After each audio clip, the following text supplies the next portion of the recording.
بسم اللہ الرحمن الرحیم۔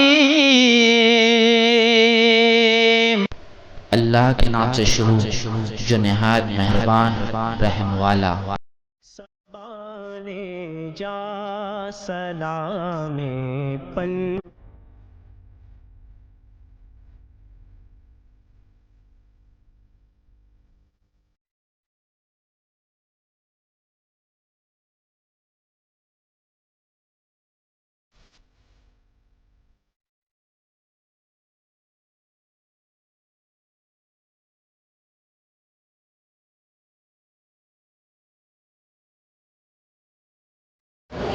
محترم بزرگ حضرات اور جملہ معزز خواتین و حضرات، السلام علیکم ورحمۃ اللہ وبرکاتہ۔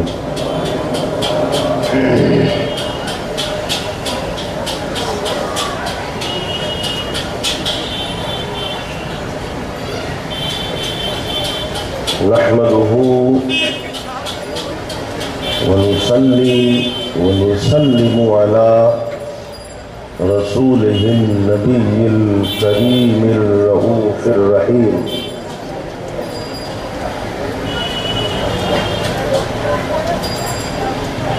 أما بعد فأعوذ بالله من الشيطان الرجيم، بسم الله الرحمن الرحيم۔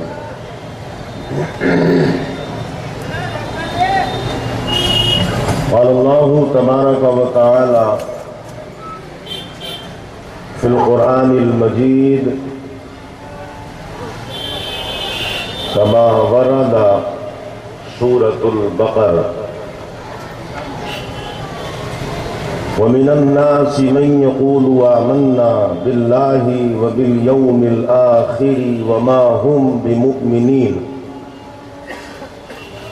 يخادعون الله والذين آمنوا وما يخدعون إلا أنفسهم وما يشعرون۔ صدق الله العظيم وصدق رسوله النبي الكريم الرؤوف الرحيم۔ عقیدت اور محبت کے ساتھ بارگاہ رسالت میں درود پاک کا نذرانہ پیش کریں۔ اللهم صل على سيدنا وشفيعنا ونبينا مولانا محمد وعلى آله وسلم۔ صلاة وسلام عليك يا رسول الله، صلاة وسلام عليك يا حبيب الله، صلى الله عليه وسلم، صلی اللہ علیہ وسلم۔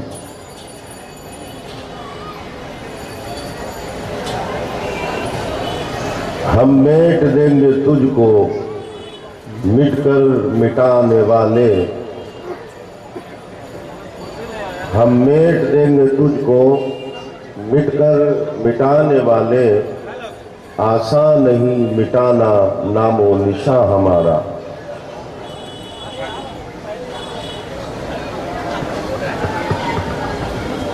اور باطل سے دبنے والے اے آسماں نہیں ہم،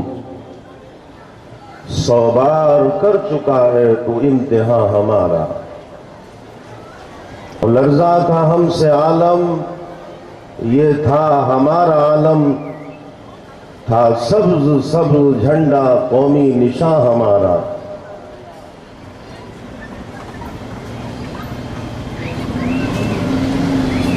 برادران اسلام، ہمارا یہ جشن شہدائے کربلا کا روزانہ جلسہ عنقریب ان تاریخوں میں ہم داخل ہونے والے ہیں جو صدیوں پہلے ظلم اور بربریت سب سمٹ کر میدان کربلا میں 72 یا 82 نفوس قدسیہ پر چاروں طرف سے گھیرا بندی ہی نہیں کی گئی، بلکہ ساری حدیں پار کر کے اور وہ ظلم کیا گیا جو قیامت تک انسانیت شرماتی رہے گی.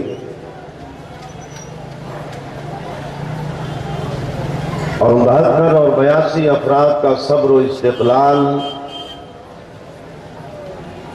استقامت، شجاعت، وہ قیامت تک انسانیت کے لیے مشعل راہ بن کر آگے آگے باطل کا مقابلہ کرنے کے لیے رہنمائی کرتی رہے گی.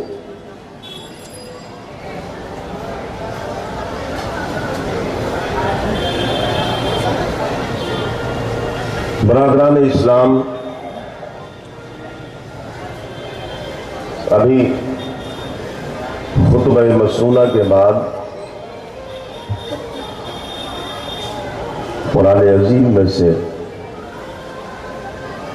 سورہ بقر کی 2 آیتیں میں نے پڑھی ہیں، آیت نمبر 8 اور آیت نمبر 9.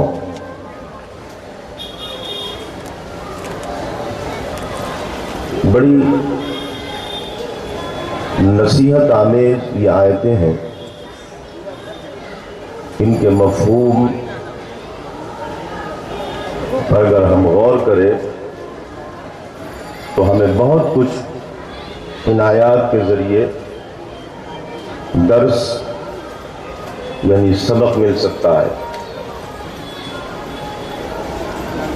آیت نمبر 8 میں فرماتا ہے وَمِنَ النَّاسِ مَن يَقُولُ آمَنَّا بِاللَّهِ وَبِالْيَوْمِ الْآخِرِ.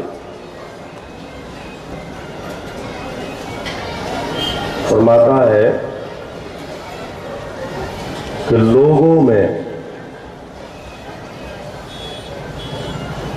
کچھ لوگ ایسے بھی ہیں، وَمِنَ النَّاسِ، کچھ انسان، کچھ لوگ، کچھ آدمی ایسے بھی ہیں، مَن يَقُولُ آمَنَّا،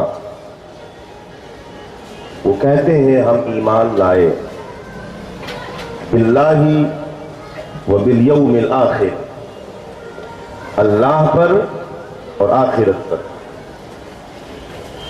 فرماتا کچھ لوگ ایسے بھی ہیں جو کہتے ہیں ہم ایمان لائے اللہ پر اور آخرت پر بھی ایمان لائے. اللہ ایک ہے، یعنی پوری اس کی جو عقیدہ توحید ہے اس پر بھی ایمان لائے، اور اس کے ساتھ ساتھ وہ جو غیوب کا مسئلہ ہے، آخرت کا، جنت کا، دوزخ کا، حشر کا، سب پر ایمان لائے. اب کیا بچا کہ اللہ پر ایمان لائے اور آخرت پر ایمان لائے. لیکن اللہ فرماتا ہے وَمَا هُمْ بِمُؤْمِنِينَ، مگر وہ ایمان والے نہیں ہیں. اللہ پر بھی ایمان لائے، آخرت پر بھی ایمان لے آئے، مگر قرآن کہتا وہ ایمان والے نہیں. وَمَا هُمْ بِمُؤْمِنِينَ. اور اگلی آیت نمبر 9 میں بڑی عجیب بات قرآن کہتا ہے یخادعون اللہ، یہ لوگ جو ہیں وہ دراصل اللہ کو فریب دینا چاہتے ہیں، اللہ کو دھوکہ دینا چاہتے ہیں. یخادعون اللہ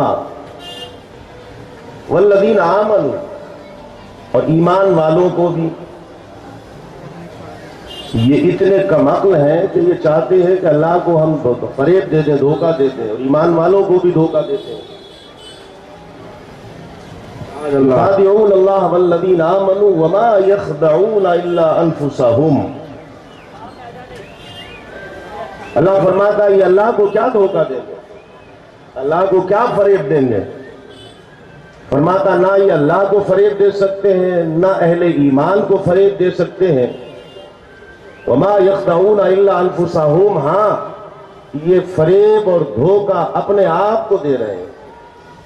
وما هم یخادعون اللہ والذین آمنوا وما یخدعون الا انفسهم وما یشعرون، اور انہیں شعور نہیں ہے اس بات کا اب ان آیات سے بات یہ آتی ہے کہ جب اللہ پر ایمان رکھ لیا، آخرت پر ایمان ہو گیا، تو پھر مومن کیوں نہیں؟ پھر کیا بات ہے؟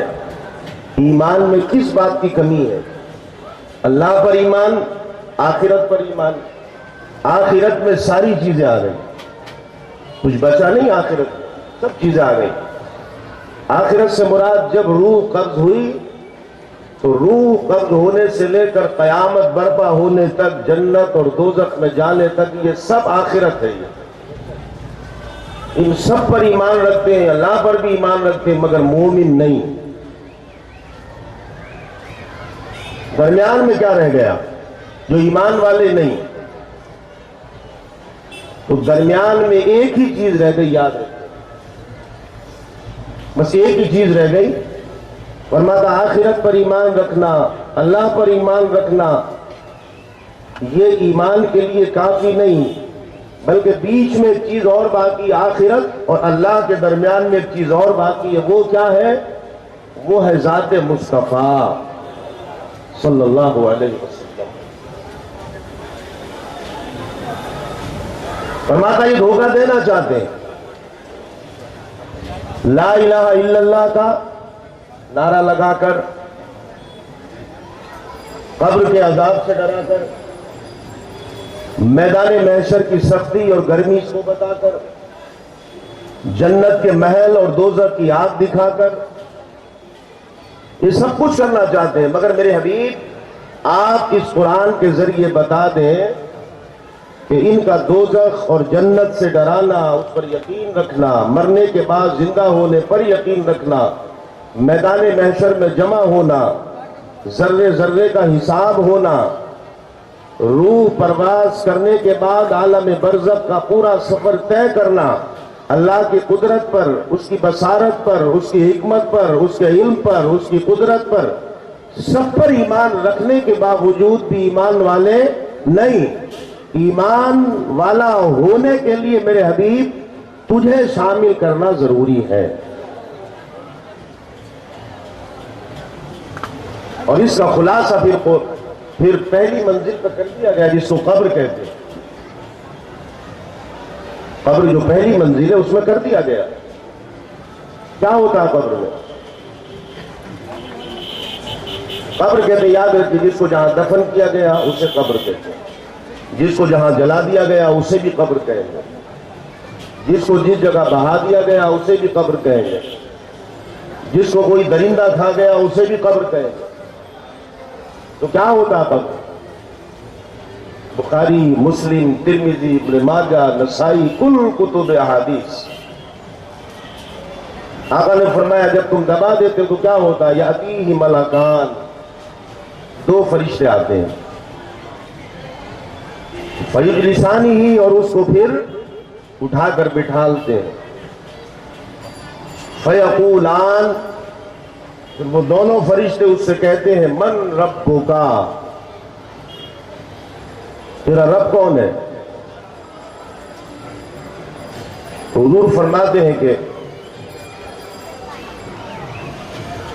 اگر بندہ مومن ہے، اور پھر حضور فرماتے ہیں کہ یہ معاملہ سب کے ساتھ میں ہوتا ہے، یاد رکھیں۔ آقا فرماتے ہیں جب تم دبا کر، جلا کر، کہیں بھی کر کے جب تم جاتے ہو تو جسے تم نے دبایا ہے، جلایا ہے، وہ تمہارے جوتوں کی آہٹ کو سنتا ہے، اس کی آواز کو سنتا ہے۔ فرمایا مومن ہو، کافر ہو، منافق ہو، کوئی بھی ہو، یہاں سے ایک بات نکلتی ہے بھائی، حضور نے فرمایا مومن ہو، منافق ہو، کافر ہو، وہ تمہارے جوتوں کی آہٹ کو، تمہاری آواز کو سنتا ہے۔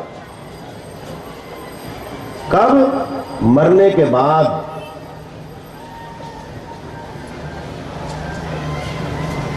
تو مرنے کے بعد جوتوں کی آہٹ، اس کی آواز، جوتوں کی آہٹ کو مرنے والا سنتا ہے، وہ چاہے مومن ہو، چاہے کافر ہو، چاہے منافق ہو۔ تو دنیا میں تین ہی قسم کے لوگ پائے جاتے ہیں، یاد رکھیں، پوری عالم انسانیت میں